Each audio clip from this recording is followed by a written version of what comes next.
Hey guys, this is me Sachin Gupta. Welcome back to my YouTube channel. So guys, today we are going to solve task number 214. So let's get started.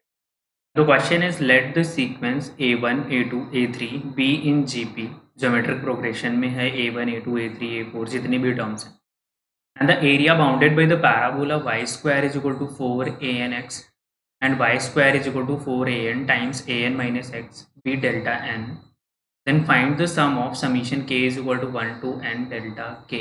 हमें किसकी value निकालनी है? अगर इस summation को open करें हम, तो ये क्या है? डेल्टा 1 से लेके डेल्टा n तक के सम की वैल्यू हमें फाइंड आउट करनी है. हमें कंडीशन क्या दे रखी है कि A1, A2, A3 और ये सारे क्या हैं? GP में है. इससे क्या पता लगता है? इसका कॉमन रेशियो इक्वल है. A2 by A1 is equal to A3 by A2 is equal to and so on. ये GP की प्रॉपर्टी होती है कि दूसरा टर्म डिवाइडेड बाई पहला टर्म इक्वल टू तीसरा टर्म डिवाइडेड बाई दूसरा टर्म एंड सो ऑन. ठीक है, ओके. अच्छा, डेल्टा एन क्या है? डेल्टा एन एरिया है जो कि बाउंड कर जाएगा इन दोनों कर्व के द्वारा. Y square is equal to 4an(x). ये तो वेल नोन कर्व है. Y square is equal to 4ax वाला पैराबोला है. बस a की जगह पे an पुट कर दिया गया. ठीक है, तो अगर मैं इसको ड्रॉ करने की कोशिश करूँ तो ये तो बहुत आसान है. ये कुछ ऐसे ड्रॉ हो जाएगा. Y square is equal to 4an(x). और दूसरे वाले कर्व को मैं ड्रॉ करना चाहूँ तो ये कैसे ड्रॉ होगा? यहाँ पे आप देख सकते हैं. इसमें थोड़ा सा मॉडिफिकेशन अगर मैं करूँ, Y square is equal to, यहाँ से मैं माइनस बाहर ले लूँ तो माइनस का 4an और अंदर क्या बचेगा? x minus an. ठीक है, अब थोड़ी देर x माइनस an को आप x की नज़रों से देखो. ठीक है, x की नज़रों से अगर आप देखते हो तो ये बन जाएगा Y square is equal to minus 4an(x). और ये भी एक वेल नोन कर्व है. Y square is equal to minus 4ax का ग्राफ कुछ इस प्रकार बनता है. ठीक है, अब ट्रांसफॉर्मेशन ऑफ ग्राफ क्या बोलती है? ट्रांसफॉर्मेशन ऑफ ग्राफ बोलती है कि अगर x की जगह पे हमने x माइनस a पुट कर दिया तो जो ग्राफ है वो राइट डायरेक्शन में a यूनिट शिफ्ट हो जाएगा. बोले तो राइट डायरेक्शन में an यूनिट ये वाला ग्राफ शिफ्ट हो जाएगा. ठीक है, an यूनिट शिफ्ट होगा तो an यहाँ कहीं है, an, 0 यहाँ से पास होगा तो कुछ इस प्रकार का पैराबोला बन जाएगा. ठीक है, अब ये जो बाउंडेड कर्व है, ये जो एरिया है पूरा पूरा, ये वाला जो एरिया है, ये जो बाउंडेड एरिया है वही क्या है? Delta n. और ये हमें फाइंड आउट करना है. एक चीज़ यहाँ पे देखो, अगर मैं इसी एरिया को 4 पार्ट में डिवाइड करूँ, 4 पार्ट में डिवाइड करूँ तो ये वाला एरिया, ये वाला एरिया, ये वाला एरिया, ये वाला एरिया बिल्कुल सेम है. तो मैं पहले वाले एरिया को कैलकुलेट करूँगा और 4 से कर दूंगा मल्टीप्लाई. ठीक है, उसका 4 गुना कर दूंगा, ये पूरा बाउंडेड एरिया निकल जाएगा. ठीक है, क्योंकि ये सिमेट्रिक है. ये क्या है? ये an है और इस कर्व का focus Y square is equal to 4ax का फोकस a,0 ही होता है. इसलिए मैं कह रहा हूँ ये दोनों कर्व आपस में सिमेट्रिक हैं. और ये पक्की बात है, ये an/2 पे इंटरसेक्ट कर रहे होंगे. अगर नहीं यकीन है तो फिर सॉल्व करके देख लो.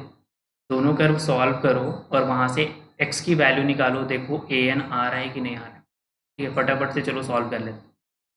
यहाँ पे देखिए, पहले वाले कर्व से वाई स्क्वायर की वैल्यू क्या है? 4an times x. दूसरे वाले कर्व से क्या है? 4an times an minus x. ठीक है, an से an कैंसिल आउट हो जाएगा, 4 से 4 कैंसिल आउट हो जाएगा, x इधर आके 2x बन जाएगा. 2x की वैल्यू a1, an आ जाएगी, x की वैल्यू क्या आ जाएगी? an/2. मैंने बोला था कि x की वैल्यू an/2 आएगी. ठीक है, इस वाली लाइन पे x की वैल्यू an/2 आएगी. और y की वैल्यू कैलकुलेट कर लो. y की वैल्यू भी फटाफट कैलकुलेट कर लेते हैं. अच्छा, x की वैल्यू an/2 इसी में पुट कर दो तो y भी निकल आएगा. तो वाई स्क्वायर क्या आ जाएगा? 4an, x की जगह पे an/2 कर देंगे तो यहाँ पे 2an स्क्वायर वाई स्क्वायर की वैल्यू आ जाएगी, y की वैल्यू आ जाएगी plus minus square root 2an.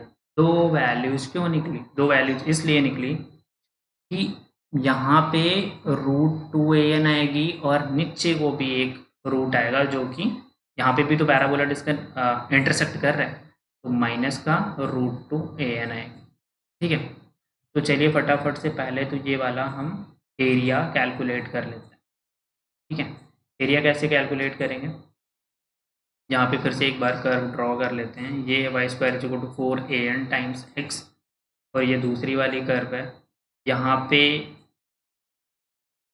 ये वाला एरिया हमें कैलकुलेट करना है, तो ये वाला एरिया कैलकुलेट करना है, तो इस वाले कर्व को, ये कर्व कौन सा है, Y square is equal to 4an(x) है। इस वाली कर्व को 0 से लेके an/2 तक हमें इंटीग्रेट करना है। इंटीग्रेट करना है 0 से लेके an/2 तक। अच्छा, इस कर्व से y की वैल्यू निकालेंगे, अगर Y square is equal to 4an(x) है, और यहाँ से y की वैल्यू निकालेंगे तो क्या आ जाएगी, y की वैल्यू आ जाएगी 2 स्क्वायर रूट ऑफ, यहाँ पे निकाल लेते हैं, लिख लेते हैं, square root of 4an(x) into dx। ठीक है, अब इसी को 4 गुना कर देंगे तो ये डेल्टा n की वैल्यू निकल जाएगी। ठीक है, चलिए इन सबको फटाफट रिमूव करते हैं और जल्दी से करते हैं इस इंटीग्रेशन को सॉल्व। ठीक है, 4 टाइम्स यहाँ पे स्क्वायर रूट 4an निकल के बाहर आएगा तो बचेगा क्या, स्क्वायर रूट 4 2 बन जाएगा, an बन जाएगा an के पावर हाफ। अंदर क्या बचेगा, स्क्वायर रूट ऑफ 0 से इंटीग्रल 0 से लेके an/2 तक, और x के पावर हाफ dx। x के पावर हाफ का इंटीग्रल आजकल होता है x के पावर 3/2 डिवाइडेड बाई 3/2, मतलब 4 इंटू 2 इंटू डिवाइडेड बाई 3/2 का मतलब मल्टीप्लाई बाई 2/3, an के पावर हाफ। ये तो सारे कॉफिशिएंट्स ही आए अभी। ठीक है, और यहाँ से क्या आ जाएगा, x के पावर 3/2, 3/2 आ जाएगा, लिमिट लग जाएगी 0 से लेके an/2 तक। तो फटाफट अगर इधर मैं देखूँ सॉल्व करूँ तो ये आ जाएगी 4 into 2 into 2 that is 16/3 an के पावर हाफ, और अपर लिमिट इसमें रखेंगे an/2, an/2 के पावर 3/2। सॉल्व करने पे आ जाएगी 16/3 an के पावर हाफ। अच्छा, an के पावर हाफ और an के पावर 3/2 बन जाएगी an का स्क्वायर, तो इसको an का स्क्वायर लिख लेते हैं। ठीक है, ये हो जाएगी an का स्क्वायर, और यहाँ से देखिए क्या बनेगा, 2 के पावर 3/2 मतलब 1 डिवाइडेड बाई 2√2 बनेगा, 2 8 16। तो ये क्या बन जाएगी 8 डिवाइडेड बाई 3√2 an का स्क्वायर, या √2 को अगर आप ऊपर ले जाना चाहते हैं तो ऊपर नीचे √2 से मल्टीप्लाई कर दीजिए, तो ये बन जाएगा 4 स्क्वायर रूट 2/3 an स्क्वायर। ये आपका डेल्टा n की वैल्यू आ गई। अब आपको क्या फाइंड आउट करना है, आपको फाइंड आउट करना है डेल्टा 1 से लेकर डेल्टा n तक का सम। ठीक है, चलिए वो भी कर लेते हैं। देखिए 4 स्क्वायर रूट 2/3 को तो जल्दी से निकाल लीजिए बाहर। ठीक है, और a1 मतलब डेल्टा 1 निकालेंगे तो यहाँ पे a1 आ जाएगा, तो a1 का स्क्वायर, a2 का स्क्वायर एंड सो ऑन, यहाँ पे an स्क्वायर बनेगा। अच्छा, आपको यहाँ पे पहले तो गिवन क्या था, पहले गिवन था कि ये वाला सीक्वेंस जीपी में है बोले तो a2/a1 और a3/a2 बराबर है। इसका मतलब इसका स्क्वायर दोनों कर देंगे, अगर हम a2 square by a1 square करें और a3 square by a2 square करें तो भी तो बराबर होगा। इसका मतलब ये वाली सीरीज भी जीपी में है, और इसका सम अगर हमें कैलकुलेट करना है, एक और पेज ऐड कर लेते हैं, 4 स्क्वायर रूट 2/3, और हमें क्या कैलकुलेट करना है, a1 स्क्वायर से लेके an स्क्वायर तक।